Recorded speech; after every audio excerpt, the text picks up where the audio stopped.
Hi there, and welcome to my channel, Hisame Artwork.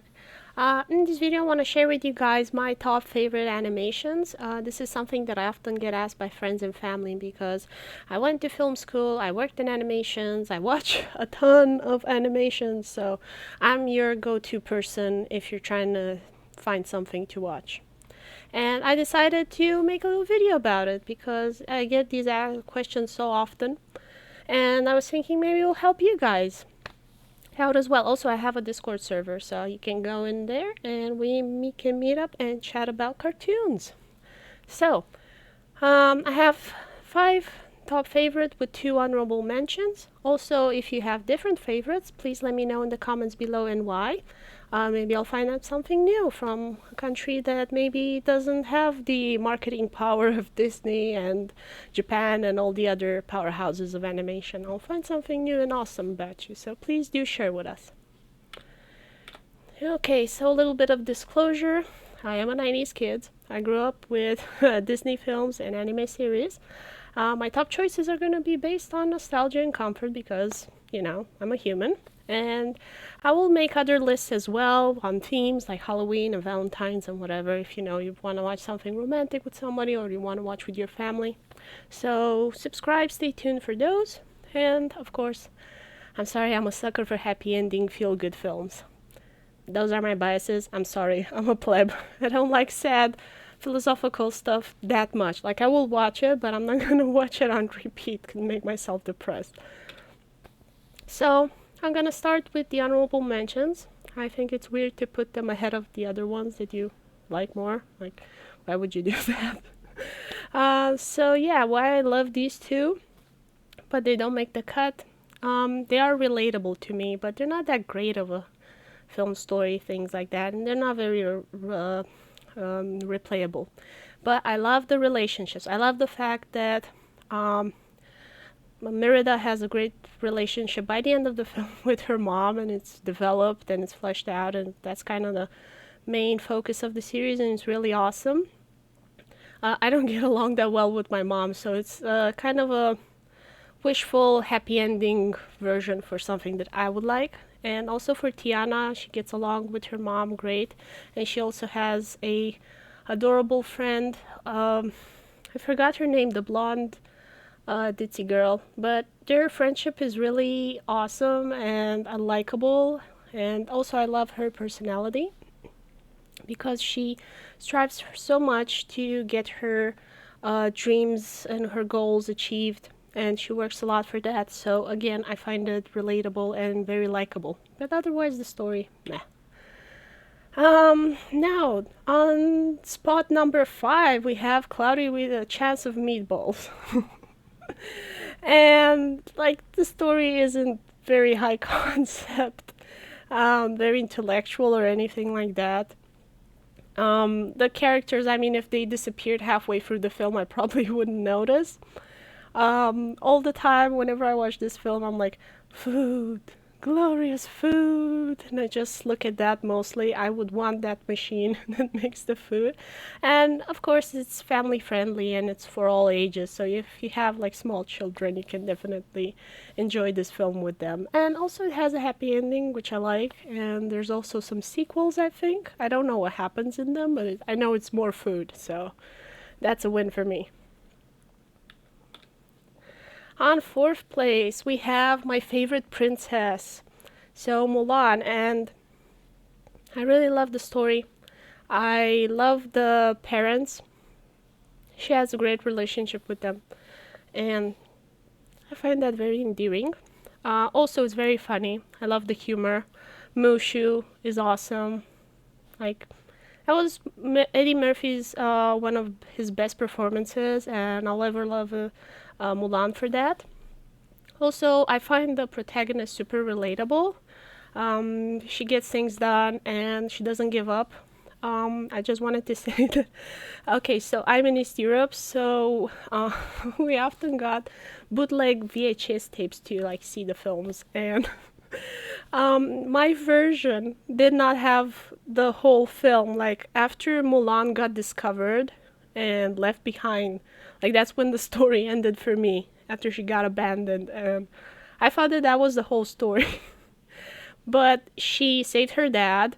She got away with doing something illegal, and which was a stupid rule, but anyway, she managed to get away and survive, like with her head still attached to her body.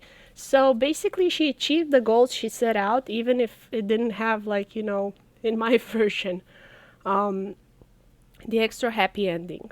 And I thought that was a great story because, she managed to achieve what she set out to do. And also, it was so much fun, and the songs and everything. So for me, it was like a great film, even if I didn't have the ending. Oh, but still, it's a really great film. I mean, you gotta watch the original one, the one from Disney. It's super awesome. Another film that I really like, and you can see it's gonna be the only one that isn't uh,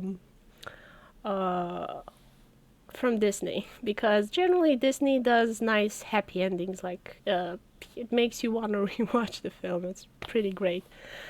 But I mean, it's kind of Disney because Ghibli's distributor in international market is Disney, so I guess you can kind of count her as a Disney princess. I would definitely recommend, if you watch with your family, to watch the international cut, which is more suitable for kids. There's like violence and gore in this cartoon. Um, it is a Japanese film, and they don't do it just for kids. I mean, a lot of their cartoons are for the larger audience. I think it's really incorrect to call Miyazaki the Disney of Japan. First of all, he does real girl um, oriented films. Like, there's a huge difference in culture, but I would say the Japanese and American culture are closer to each other than they are to East Europe. So I would say that Miyazaki is pretty out there, even by Japanese standards, and I think he does female characters much better than the Disney studios. And I really love Mononoke-hime because the story is amazing, the prince is great. Ashitaka is one of the most interesting princes out there. I find that the princess is very relatable, and how she deals with her emotional problems, relatable for me, maybe not for you. She's not a happy-go-lucky, touchy-feely kind of princess, which you often see in Disney films. So, that would be one reason why I find her pretty relatable. The villains are amazing, like one of the best villains out there. So she goes against this lady, which is Lady Eboshi, and she's a hero in her mind because she rescues women from prostitution. She helps lepers and other uh, disenfranchised people, but she's helping people at the cost of destroying forests. So I think that is such a compelling world building notion, that you have this hero and also a villain all wrapped in one.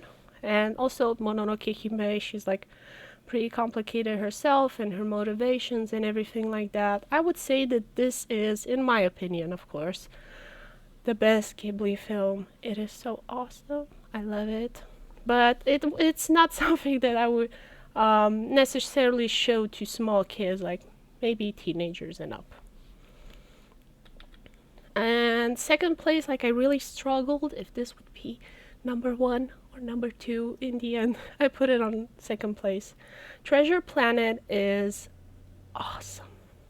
So I went and saw this in theaters when I was 12 years old. Yes, we are in Europe. We go by ourselves. Like, we use public transportation. Like, when I was 11, I traveled 600 kilometers by train by myself. So different world in US. When I lived there, I was really shocked about restrictive legislation for kids. And so I saw it in theaters with my friend. We were both 12. We went and we saw it, and we loved it so much, and it was so awesome. I love the world.